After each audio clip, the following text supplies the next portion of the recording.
Hello दोस्तों, welcome in my channel सीखो कुछ नया में आपका स्वागत है। तो दोस्तों, आपको मेरी पिछली वीडियो कैसी लगी हमें कमेंट करके ज़रूर बताइए। तो दोस्तों, आज हम लोग पढ़ेंगे वेरी इम्पॉर्टेंट टॉपिक बायोलॉजी का है, पाचन तंत्र। ठीक है दोस्तों, देखिए ये टॉपिक वाइज क्वेश्चन प्रोवाइड किए गए हैं आपके लिए, एमसीक्यूज़ के रूप में है। तो दोस्तों ज़रूर देखिएगा, वेरी इंपॉर्टेंट क्वेश्चन है और एग्ज़ाम में इसी तरह से पूछे भी जाते हैं। जो कि जैसे कि आप अगर एसएससी का एग्ज़ाम देते होंगे तो आपको पता होगा 2 से 3 क्वेश्चन साइंस के होते हैं और रेलवे में तो साइंस पूछी ही जाती है और बाकी एग्ज़ाम में भी आजकल साइंस का अच्छा खासा क्वेश्चन आने लगा है। तो दोस्तों चलिए आइए स्टार्ट करते हैं। और हाँ दोस्तों, अगर आपको मेरा चैनल पसंद आ रहा हो तो लाइक शेयर सब्सक्राइब करते रहिए। तो चलिए आइए स्टार्ट करते हैं। पहला क्वेश्चन हमारा स्क्रीन पर आ चुका है। पहला क्वेश्चन है, मनुष्य में पाचन क्रिया कहाँ प्रारंभ होती है? ठीक है, अगर आपको इस क्वेश्चन का आंसर पता है तो आप हमें कमेंट करके ज़रूर बताइए। देखिए इसमें 4 ऑप्शन दिए गए हैं। पहला है मलाशय, बी है हमारा अमाशय, सी है मुख और डी है पक्वाशय। तो इन चारों में से जो आंसर है हमारा, आंसर सी है मुख। मुख से हमारा पाचन क्रिया आरंभ होता है। ठीक है, आपको देखिए यहाँ पर पाचन क्रिया, पाचन आया है तो आपको पाचन के बारे में पता होना चाहिए कि पाचन होता क्या है।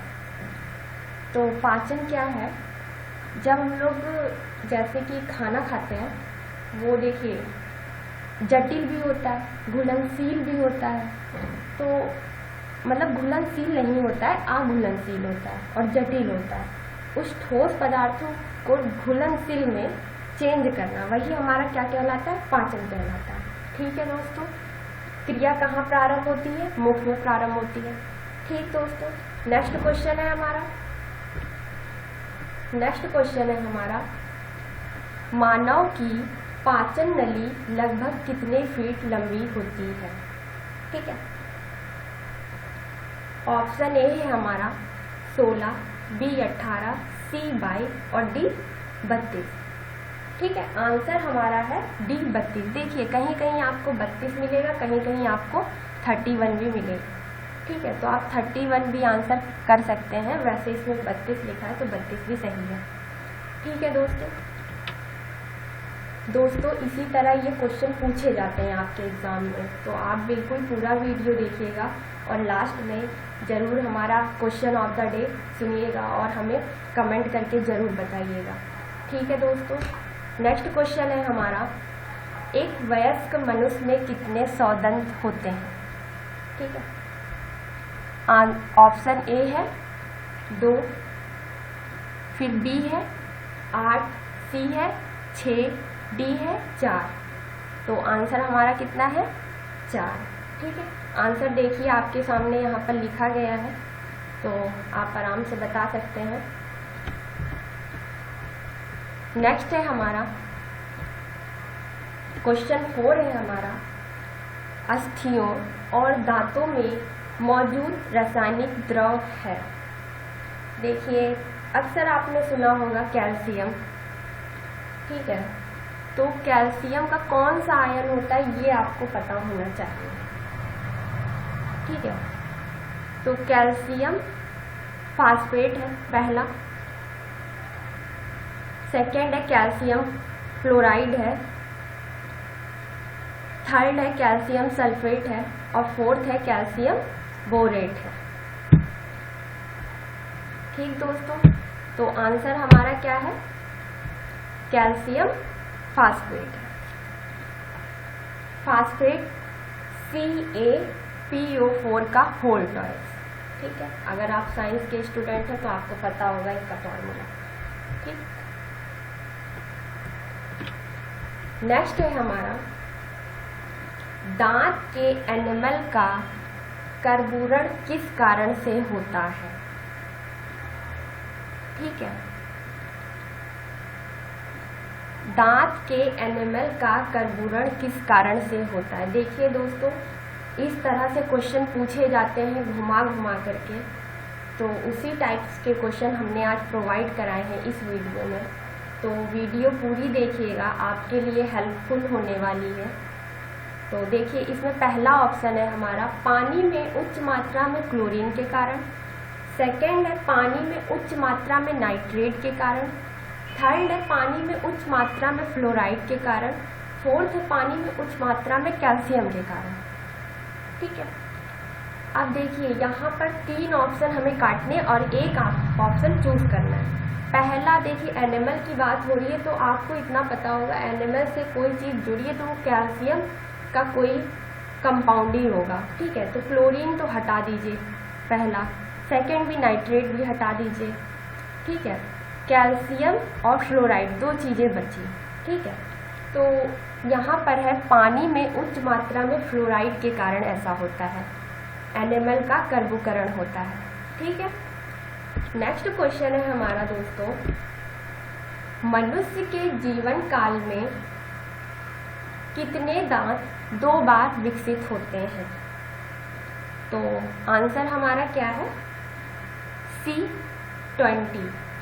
ठीक है, 20 दांत जो है वो पुनः 2 बार विकसित होते हैं। दोस्तों, इस तरह से क्वेश्चन आपके एग्जाम में पूछे जाते हैं, तो उसी तरह से लिखा गया है, तो आप पूरी वीडियो देखिएगा। तो दोस्तों, नेक्स्ट क्वेश्चन हमारा आता है, दांतों में निम्नलिखित में से क्या होता है। पहला ऑप्शन प्रोटीन, सेकंड है कैल्शियम, थर्ड है कार्बोहाइड्रेट और फोर्थ है खनिज। ठीक है, दांतों में निम्नलिखित में से क्या होता है। देखिए, प्रोटीन तो होता नहीं है, ये आपको पता ही है, कार्बोहाइड्रेट होगा नहीं, खनिज होगा नहीं, तो कैल्शियम होता है, ये आपको पता ही है। तो कैल्शियम आंसर आराम से हो जाएगा, बी आंसर हमारा है। ठीक है दोस्तों, देखिए दोस्तों, जहाँ पर एक्सप्लेन करने वाला आएगा मैं वहाँ एक्सप्लेन करूँगी, और जहाँ पर आप नहीं एक्सप्लेन करने वाला आएगा मैं वहाँ नहीं करूँगी। तो आप देखते रहिए वीडियो पूरी।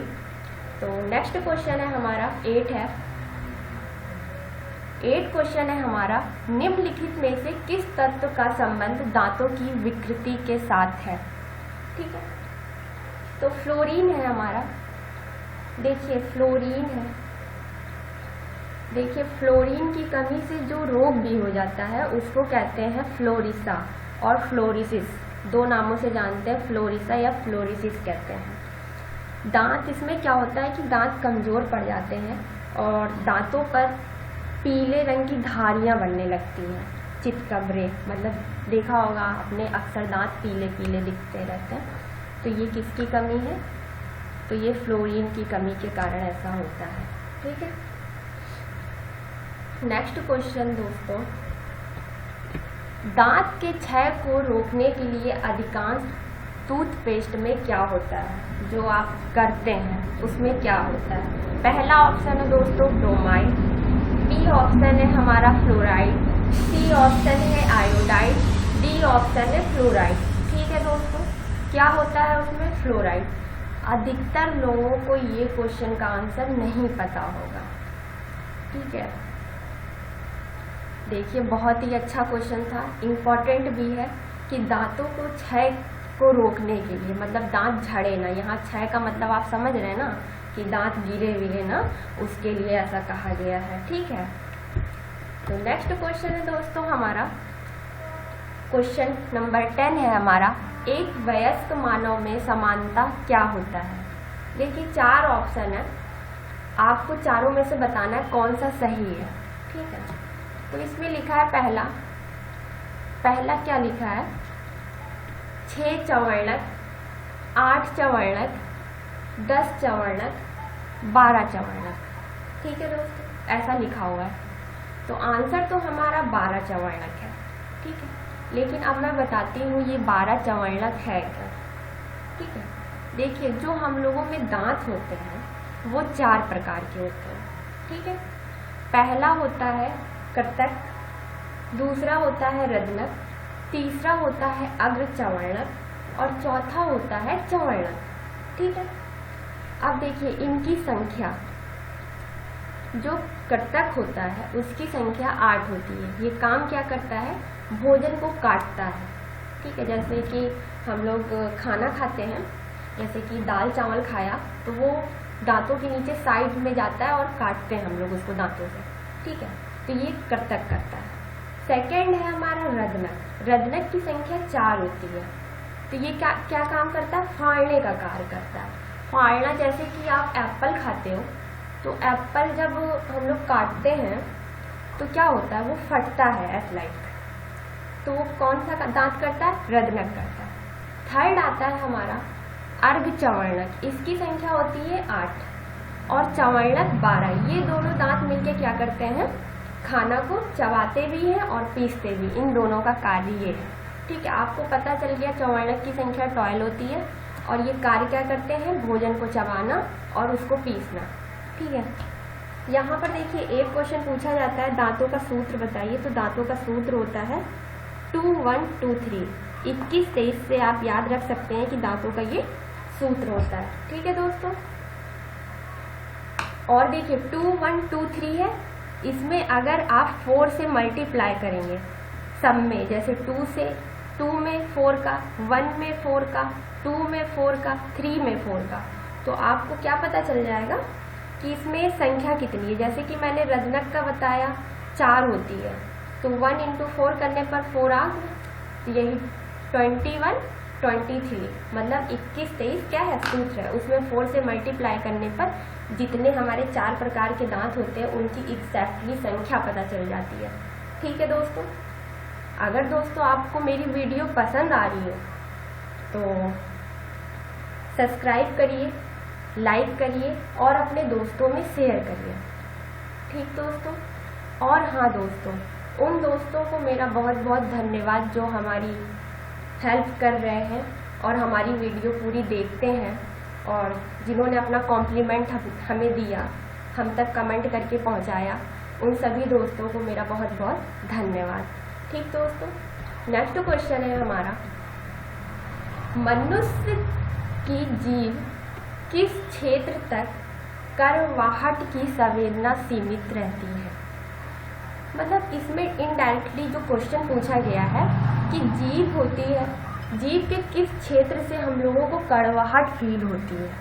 ठीक है, तो इसमें पहला है अगला भाग, बी है किनारों पर, सी है मध्य भाग और डी है पिछला भाग।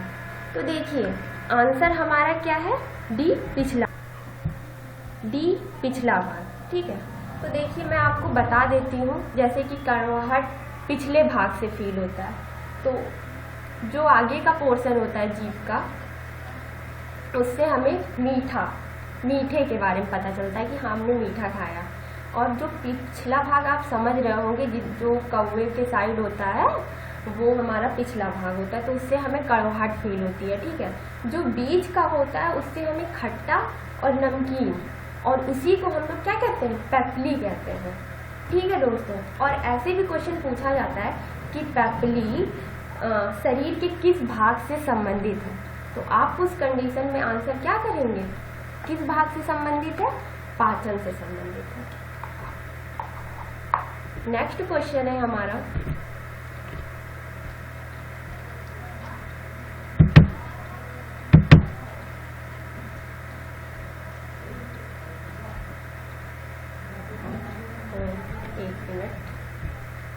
हाँ देखिए नेक्स्ट है हमारा 12 नंबर क्वेश्चन, खट्टे स्वाद के लिए कोशिकाएं जीवा के किस भाग में होती है? बहुत ही अच्छा क्वेश्चन है। देखिए अभी मैंने आपको पिछले क्वेश्चन में अभी आपको मैंने बताया था कि जीभ के कौन कौन से भाग से आपको क्या क्या स्वाद पता चलते हैं। आगे से हमें मीठा, पिछले से हमें कड़वा और बीच के भाग से नमकीन और खट्टा। तो यहाँ पर क्या पूछा गया है? खट्टा, तो आंसर क्या हो गया? सी हो गया। पता चल गया आपको? पार्श्व मतलब मध्य का जो भाग होता है, मतलब बीच वाला जो भाग होता है उसे पार्श्व कहते हैं। ठीक है दोस्तों, नेक्स्ट है हमारा, लार किसके पाचन में मदद करती है? पहला ऑप्शन है हमारा वसा, बी है हमारा स्टार्च, सी है हमारा प्रोटीन, डी है हमारा विटामिन। तो आप बताइए इसका आंसर क्या होगा। तो आंसर है इसमें डी, स्टार्च। ठीक है, लार किसके पाचन में सहायता मतलब मदद करती है, ये पूछा गया था, तो स्टार्च के पाचन में। ठीक है, तो लार की अब बात आई है तो मैं बता देती हूँ कि लार कैसे क्या होता है। लार तो मुंह में पाया जाता है, जो आप खाना खाते हैं, सलाइवा इसको बोलते हैं। वैसे जब आप खाना खाते हैं तो देखिएगा, आप सोते हैं तो अक्सर आपके मुंह से पानी निकलता है, तो वही हमारा सलाइवा होता है। ठीक है, तो मनुष्य में जो लार ग्रंथियां होती हैं, कितनी ग्लैंड्स होती हैं ये बताना है। तो मनुष्य में जो लार ग्रंथियां पाई जाती हैं वो टोटल 3 जोड़ी लार ग्रंथियां पाई जाती हैं। ठीक है, तो मैं आपको बताती हूँ 3 जोड़ी लार ग्रंथियां पाई जाती हैं, वो कहाँ पाई जाती हैं, कैसे पाई जाती हैं, मैं आपको बताती हूँ। ठीक है, तो पहली जोड़ी जो होती है, जीभ जो होता है, जीभ के मध्य में जीभ है, जीभ के दोनों साइड जो स्थित होती है वो होती है सबलिंगुअल ग्लैंड। ठीक है, सबलिंगुअल ग्लैंड के नाम से जाना जाता है, जो जीभ के दोनों ओर स्थित होती हैं। जो जबड़े के मध्य में स्थित होती हैं वो सब मैक्सिलरी होती हैं। ठीक है दोस्तों, थर्ड है हमारा जो कान के नीचे होती है वो पैराटाइड होती हैं। ठीक है, तो आपको पता चल गया कितनी जोड़ी लार ग्रंथियां होती हैं, 3 होती हैं। सबलिंगुअल होती हैं, सब मैक्सिलरी होती हैं, पैराटाइड होती हैं। ठीक है, तो क्वेश्चन ये है कि कौन सी ग्रंथि में सूजन होने से मम्मस या गलसुआ रोग हो जाता है। तो आप क्या बताएंगे, बताइएगा हमें कमेंट करके। तो वैसे तो इसका आंसर है मम्मस, वैसे तो इसका आंसर है पैराटाइड। सॉरी, मैंने मम्मस बोल दिया था। पैराटाइड ग्रंथि में सूजन होने से मम्मस या गलसुआ रोग हो जाता है। ठीक है, अब देखिए लार है, तो लार के बारे में भी मैं कुछ बता देती हूँ।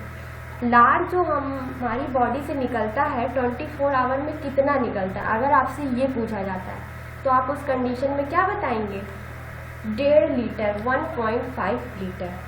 ठीक है, अगर पूछा जाए लार में क्या क्या होता है तो आपको पता होना चाहिए 99% क्या होता है, वाटर होता है, और 1% में जो होता है वो एंजाइम पाया जाता है। ठीक है, तो लार ग्रंथि में कौन कौन से एंजाइम पाए जाते हैं तो मैं उनके नाम बता देती हूँ आपको, जैसे कि टाइलिन है, माल्टेज है और लाइसोजाइम है। अब देखिए आगे जो क्वेश्चन आएगा मैं उसमें एक्सप्लेन करूँगी सबके बारे में। ठीक है, तो चलिए नेक्स्ट क्वेश्चन पर मूव करते हैं। तो नेक्स्ट क्वेश्चन हमारा 14 नंबर आ चुका है स्क्रीन पर, तो चलिए पढ़ते हैं। लार में कौन सा एंजाइम पाया जाता है। देखिए अभी मैंने आपको बताया था लार में कितने एंजाइम पाए जाते हैं। ठीक है, तो चलिए ऑप्शन पढ़ते हैं। पहला है रेनिन, दूसरा है टाइलिन, थर्ड है हमारा टेनिन और चौथा है रेंजिन। ठीक है, तो अब आप बताइए कौन सा पाया जाता है। अभी तो मैंने आपको बताया था कौन कौन सा पाया जाता है, टाइलिन पाया जाता है, माल्टेज पाया जाता है और लाइसोजाइम पाया जाता है। तो आपको पता चल रहा होगा इसमें टाइलिन है तो टाइलिन में पाया जाएगा, तो आंसर डी हमारा हो गया आंसर। ठीक है, तो नेक्स्ट क्वेश्चन पर मूव करते हैं दोस्तों। नेक्स्ट क्वेश्चन है हमारा, निम्नलिखित में से कौन सा लार का लाभ नहीं है। देखिए बहुत ही अच्छा क्वेश्चन है, थोड़ा घुमा करके दिया गया है, ये SSC लेवल का क्वेश्चन है। निम्नलिखित में से कौन सा लार का लाभ नहीं है। ठीक है, तो पहला है यह निगलने में मदद करती है, सेकंड है यह शरीर में RBC की वृद्धि करती है, थर्ड है यह मुख तथा दांतों को साफ रखती है और फोर्थ है यह ओठों तथा जीवा की गति को अनुकूल बनाकर बोलने में मदद करती है। तो दोस्तों बताइएगा, ये question very important for any exam. तो वैसे तो इसका आंसर है बी, या शरीर में RBC की वृद्धि करती है। ठीक है, याद रखिएगा, वेरी इंपॉर्टेंट क्वेश्चन है। ठीक है, RBC आप समझ ही रहे होंगे, लाल रक्त कणिकाएं जिसको बोलते हैं। ठीक है, नेक्स्ट क्वेश्चन है हमारा दोस्तों, डायस्टर एंजाइम का स्रोत है। तो ऑप्शन है हमारा, पहला लार ग्रंथि, दूसरा है हमारा अमाशय, तीसरा है यकृत और चौथा है अग्नाशय। तो आंसर क्या होगा हमारा, लार ग्रंथि से डाइजेस्टिव एंजाइम है, संबंधित है मतलब, ठीक है। तो ये लार ग्रंथि से ही निकलता है डाइजेस्टिव एंजाइम। ये बहुत ही कम पूछा जाता है लेकिन याद रखिएगा क्योंकि इम्पॉर्टेंट है थोड़ा। बच्चे तो वैसे पढ़ते हैं तो केवल टाइलिन पढ़ लेते हैं, माल्टेज पढ़ लेते हैं, लाइसोजाइम पढ़ लेते हैं, लेकिन डाइजेस्टिव एंजाइम कोई जल्दी नहीं पढ़ता है। लेकिन मैंने आपको बताया तो पढ़िएगा, आंसर है इसका लार ग्रंथि से ये निकलता है, ठीक है। नेक्स्ट क्वेश्चन पे मूव करते हैं। नेक्स्ट क्वेश्चन है 17। अमाशय में डैश एंजाइम प्रोटीन को पचाने में मदद करता है, ठीक है। क्वेश्चन ये पूछा गया है कि अमाशय में कौन सा एंजाइम प्रोटीन को पचाने में मदद करता है, ठीक है। तो ट्रिप्सिन है पहला ऑप्शन, दूसरा है पेप्सिन है और तीसरा है लार एमिलेज है और चौथा है अग्नाशयी नली है, ठीक है। तो आंसर क्या है यहाँ पे, आंसर है बी। बी हमारा क्या है, पेप्सिन है, ठीक है। तो आपको मैं यहाँ पर ये बता देती हूँ अमाशय के बारे में थोड़ा सा। अमाशय जो है पूछा जाता है कि अमाशय में भोजन कितनी देर रहता है, तो 4.5 घंटे अमाशय में भोजन हमारा रहता है, याद रखिएगा, ठीक है। और अमाशय की जो दीवार है उसी पर क्या पाई जाती है, जठर ग्रंथियाँ पाई जाती हैं जिनसे हमारा जठर रस निकलता है, ठीक है। और अमाशय में भी 3 एंजाइम पाए जाते हैं, वो कौन कौन से हैं, एक पेप्सिन हो गया, एक रेनिन हो गया, एक हाइड्रोक्लोरिक अम्ल हो गया, HCl। अगर आपसे पूछ लिया जाए HCl भोजन को अम्लीय कौन बनाता है, HCl बनाता है। HCl कहाँ पाया जाता है, अमाशय में पाया जाता है, ठीक है। तो लार में भी 3 एंजाइम थे और अमाशय में भी 3 एंजाइम थे, ठीक है। और हाँ ये देखिए यहाँ पर ये पेप्सिन, पेप्सिन जो है ये क्या करता है, ये भी आपको पता होना चाहिए। तो ये प्रोटीन को पेप्टोन में बदल देता है, ठीक है। प्रोटीन को किस में बदल देता है, पेप्टोन में बदल देता है। और प्रोटीन का पाचन कहाँ से होता है, अगर आपसे ये पूछा जाए तो अमाशय से स्टार्ट होता है प्रोटीन का पाचन। नेक्स्ट क्वेश्चन है हमारा, देखिए अमाशय ग्रंथियों की पेप्सिन स्रावी कोशिकाएं हैं। अमाशय ग्रंथियों की पेप्सिन स्रावी कोशिकाएं हैं। तो जो पेप्सिन स्रावित करती हैं कोशिकाएं वो कैसी हैं, अम्लीय कोशिकाएं हैं, भित्तीय कोशिकाएं हैं, मुख्य कोशिकाएं हैं, तो कलश कोशिकाएं हैं। तो आंसर क्या है यहाँ पे, मुख्य कोशिका है, ठीक है। पेप्सिन जो स्रावित करती है वो कैसी कोशिका है, अमाशय ग्रंथियों की मुख्य कोशिका है, याद रखिएगा, इंपॉर्टेंट है। नेक्स्ट है हमारा, निम्न में से किस पाचन अंग में अम्ल होता है। देखिए अभी मैंने आपको बताया था HCl कहाँ पाया जाता है, अमाशय में पाया जाता है। और ऑप्शन क्या है हमारा, अमाशय है, छोटी आंत है, अपेंडिक्स है, कोलन है, ठीक है। देखिए ऑप्शन भी बहुत घुमा घुमा करके और भयंकर भयंकर नाम दिए गए हैं कि जिसको देख के डर सा लगे, लेकिन इसमें आंसर हमारा ए होगा, अमाशय, ठीक है। नेक्स्ट क्वेश्चन पर मूव ऑन करते हैं। नेक्स्ट है हमारा 20 नंबर क्वेश्चन कहता है, निम्नलिखित में से कौन सा अम्ल अमाशय रस में रहता है, ठीक है।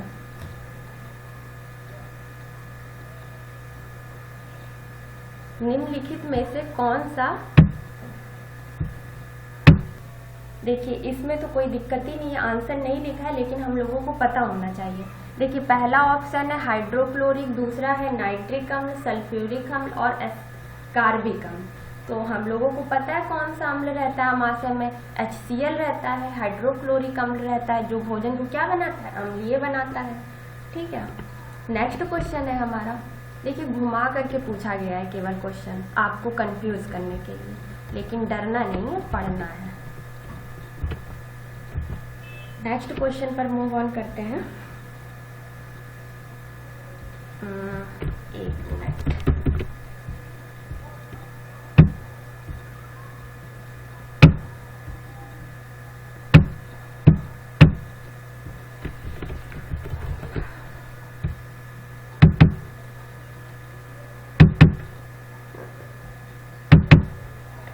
21 पढ़ चुके हैं हम लोग, 21 पढ़ेंगे अब।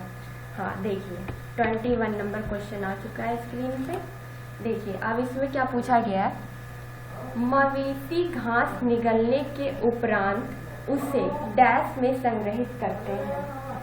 ठीक है, क्वेश्चन थोड़ा घुमा करके पूछा गया है, मवेशी घास निगलने के उपरांत उसे कहाँ संग्रहित करते हैं। जो मतलब घास खाते हैं जानवर, जैसे कि गाय हो गया खाती है, भैंस भी खाती है, तो निगलने के उपरांत उसे कहाँ संग्रहित करते हैं। तो ऑप्शन है हमारा प्रथम आमाशय, सेकेंड है भोजन नलिका, थर्ड है छोटी आंत और फोर्थ है लार ग्रंथियां। ठीक है, तो आंसर हमारा क्या होगा ये आप भी बताइएगा। वैसे इसका आंसर है प्रथम आमाशय में संग्रहित करते हैं। इम्पॉर्टेंट क्वेश्चन है, बहुत ही अच्छा क्वेश्चन है। नेक्स्ट क्वेश्चन है हमारा, मानव के आमाशय में अम्ल X उत्पन्न होता है। ठीक है, जो भोजन के पाचन में सहायता करता है, तो X है। देखिए कितना घुमा करके पूछा गया, ये SSC में पूछा गया क्वेश्चन है। ठीक है, तो पहला है हमारा एसिटिक अम्ल, दूसरा है हमारा मेथनोइक अम्ल, तीसरा है हाइड्रोक्लोरिक अम्ल और चौथा है सिट्रिक अम्ल। तो आंसर हमारा हो जाएगा सी हाइड्रोक्लोरिक अम्ल। ठीक है, HCl। देखिए केवल घुमा करके पूछा गया था, मैंने आपको बताया है HCl कहाँ बनता है, क्या कार्य है इसका। ठीक है, आमाशय में कौन कौन से एंजाइम पाए जाते हैं और लार ग्रंथि में कौन कौन से एंजाइम पाए जाते हैं, मैंने सब बताया आपको। तो नेक्स्ट क्वेश्चन पर मूव ऑन करते हैं। क्वेश्चन नंबर 23 हमारा आ गया है स्क्रीन पर। थोड़ा सा देखने में टफ सा लग रहा है, तो डरना नहीं है, पढ़ना है। तो पढ़ते हैं, आसंजित श्लेष्माभ, जिसको कि इंग्लिश में कहते हैं एडहेरेंट म्यूकायड। ठीक है, क्षारीय पदार्थों द्वारा आमाशय के भीतरी आवरण को ढक लेने से क्या होता है। ठीक है, तो पहला है हमारा स्टार्च का पाचन होता है, बी है हमारा जीवाणुओं का नाश होता है। ठीक है, थर्ड है हमारा श्लेष्मिका पर पेप्सिन का प्रभाव पड़ता है। ठीक है, फोर्थ है हमारा विषाणु संक्रमण पर रोक लगती है। ठीक है, ऑप्शन पढ़ने से आपको थोड़ा अंदाजा लगना चाहिए कि यहाँ पर आमाशय की बात हो रही है और आमाशय में स्टार्च तो है नहीं, स्टार्च तो मुख से संबंधित है, वो जो लार ग्रंथि में जो एंजाइम पाया जाता है उससे संबंधित है। जीवाणुओं का यहाँ कोई रोल नहीं है और विषाणु का यहाँ कोई रोल नहीं है, तो आंसर सी हमारा हो जाएगा। ठीक है, इस कंडीशन में आंसर। तो चलिए नेक्स्ट क्वेश्चन पे मूव ऑन करते हैं। 24 नंबर क्वेश्चन आ गया है हमारा। क्वेश्चन 24 है, अम्लीय श्रवण किसकी विशिष्टता है। ठीक है, तो मुख गुहिका की है, जठर की है, क्षुद्रात्र की है, वृद्धात्र की है। ठीक है, तो आंसर बी है हमारा जठर। हमने आपको बताया जठर क्या है, तो आमाशय की दीवारों पर पाया जाता है, जठर ग्रंथियां पाई जाती हैं जिनसे कि जठर रस निकलता है और इसकी विशेषता क्या है, ये अम्लीय श्रवण करता है। ठीक है, नेक्स्ट क्वेश्चन हमारा मूव ऑन। पाचन क्रिया में प्रोटीन निम्नलिखित में से किस पदार्थ में बदल जाते हैं। देखिए कितना अच्छा क्वेश्चन है। पाचन क्रिया में प्रोटीन निम्नलिखित में से किस पदार्थ में बदल जाते हैं। पहला है वसा अम्ल में, दूसरा है ग्लूकोज में, तीसरा है अमीनो अम्ल में, चौथा है माल्टोज। माल्टोज को यव शर्करा भी कहते हैं।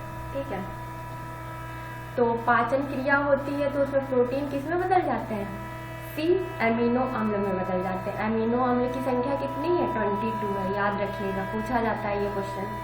ठीक है, 20 से 22 ऐसे याद रखिएगा।